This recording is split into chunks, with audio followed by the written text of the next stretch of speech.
오늘은 창세기 2장 4절에서 7절입니다.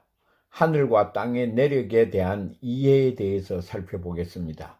창세기는 10개의 돌레도트로 이루어져 있습니다. 그 중심에 창세기 11장 21절입니다.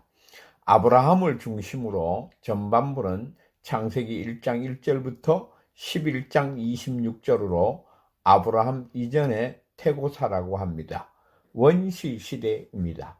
후반부는 창세기 11장 27절부터 50장 26절로 아브라함 이후를 족장사라 합니다. 족장시대입니다. 태고사 즉 원역사 가운데 창세기 1장 1절에서 2장 3절은 창조의 대선언입니다. 창세기의 서론부에 속하며 성경 전체의 서문에 해당한다고 할 수 있습니다. 이러한 서론부에 속하는 창세기 1장 1절에서 23절을 제외하고 나면 창세기 2장 4절부터 11장 26절 혹은 32절을 다시 크게 두 부분으로 나눌 수 있습니다. 노아의 홍수를 중심으로 전반부는 창세기 2장 4절부터 6절로 노아의 홍수 이전으로, 후반부는 창세기 6장 9절에서 11장 26절로 노아의 홍수 이후로 나눌 수 있습니다. 이렇게 5개의 돌레도트로 구성되어져 있습니다. 그 중에 첫 번째 돌레도트인 창세기 2장 4절부터 4장 26절입니다. 하늘과 땅의 내력입니다. 그러니 창세기 2장 4절부터 4장 26절은 또 하나의 단락입니다. 두 번째 돌레도트가 창세기 5장 1절부터 6장 8절이기 때문입니다. 아담의 계보입니다. 그러면서 창세기 1장 1절부터 2장 3절과 2장 4절부터 25절은 서로 동일한 창조의 주제를 말씀하고 있습니다. 그러나 서로 다른 관점에서 기록하고 있습니다. 그래서 창세기 1장 1절에서 2장 3절을 첫 번째 창조 기록이라고 하고, 창세기 2장 4절부터 25절을 두 번째 창조 기록이라고 할 수 있습니다.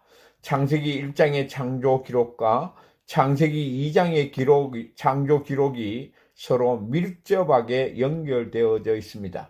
그러나 우선 창세기 1장의 창조 기록과 창세기 2장의 창조 기록의 차이점도 있습니다. 우선은 두 가지입니다. 하나는 동일한 창조에 대해서 말씀하면서 창세기 1장 1절부터 2장 3절은 하늘을 강조하는 우주적인 천지 창조에 대해서 말씀하고 있습니다.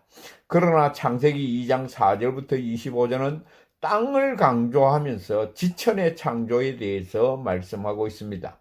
또 다른 하나는 동일한 사람의 창조에 대해서 말씀하면서 창세기 1장 1절에서 2장 3절은 하나님의 형상대로 사람을 창조했다고 합니다. 그러나 창세기 2장 4절부터 25절에는 남자와 여자를 창조했다고 합니다. 특별히 사람, 즉 남자의 창조를 구체적으로 말씀하고 있습니다. 동일한 사람의 창조를 배경으로 하고 있습니다. 크게 두 가지로 말씀하고 있습니다. 첫째로는 창세기 2장 4절에서 7절은 창세기 1장 1절에서 2장 3절의 창조의 배경을 통해서 말씀하고 있습니다. 첫 번째 창조가 하늘의 관점에서 우주의 출발, 세상의 기원을 말씀하고 있다면, 두 번째 창조는 땅의 관점에서 사람이 중심으로 등장하는 역사를 말씀하고 있습니다. 첫 번째 창조가 창조 세상의 구조와 원리적인 측면을 드러낸다면, 두 번째 창조는 그러한 창조 세상의 구체적인 실상이 에덴 동산의 무대로 펼쳐지는 남자와 여자 아담과 하와를 통해서 말씀하고 있습니다. 그러므로 이 두 가지 창조 기록은 각기 다른 창조를 기록함으로써 서로 대립하거나 모순적인 관계에 있는 것이 아니라 서로 다른 관점에서 기록함으로 하나님의 창조를 더 완전하고 깊이 있게 보여주는 상호 보완적인 관계에 있는 것입니다. 둘째, 창세기 2장 4절에서 7절은 창세기 1장 1절에서 2장 3절의 사람을 배경을 통해서 말씀하고 있습니다.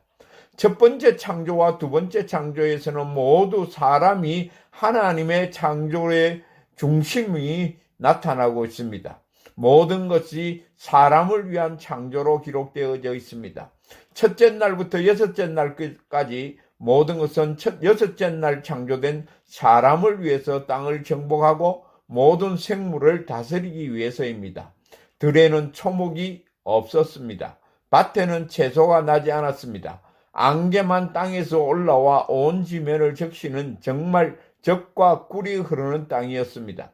이렇게 하나님께서 땅이 비를 필요로 하지 않고 땅을 갈 사람도 필요치 않는 너무나 아름답고 모든 것이 풍성한 창조였습니다.